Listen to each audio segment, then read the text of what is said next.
Comment calculer le nombre de briques avec les données suivantes? Là, nous avons la longueur de notre mur qui est de 8 mètres. Ici, à ce niveau, nous avons la hauteur qui est de 2,5 mètres. Là, nous avons la hauteur de la brique, donc cette distance qui est de 20 centimes. Là, nous avons la largeur de la brique qui est de 20 centimes et nous avons la longueur de la brique qui est cette distance qui est de 40 centimes. À ce niveau, nous avons l'épaisseur du joint, c'est-à-dire l'épaisseur verticale et l'épaisseur également horizontale. Et là, nous avons ici le pourcentage d'épais. Pour effectuer dans ce calcul, on va commencer par la détermination de la section de l'unité.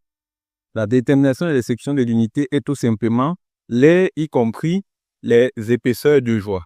Donc, on appelle ça la section de l'unité qui est égale tout simplement à la longueur de la brique ou du parpaing plus l'épaisseur du joint multiplié par la hauteur de la brique plus l'épaisseur du joint. Dans notre cas, qu'est-ce que ça va donner? Dans notre cas, ça va donner la longueur de la brique qui est 40 centimes, soit 0,4 mètres. Non, je vais mettre 0,4 plus l'épaisseur du joint qui est 1,5 cm, plus 0,015 multiplié par la hauteur de la brique qui est 0,2 mètres plus 0,015 mètres. Alors, on va faire ce petit calcul qui nous donne 0,89 mètres carrés. Donc 0,089 mètres carrés. Donc ça, c'est la section de l'unité.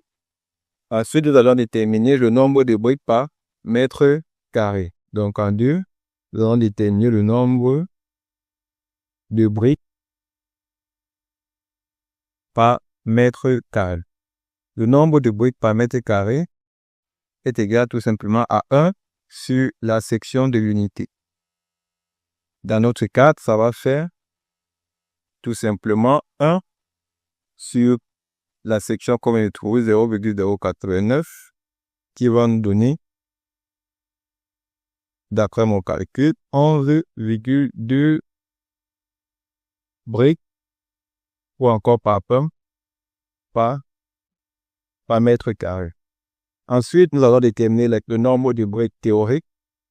Donc, en 3, nous allons déterminer le nombre de briques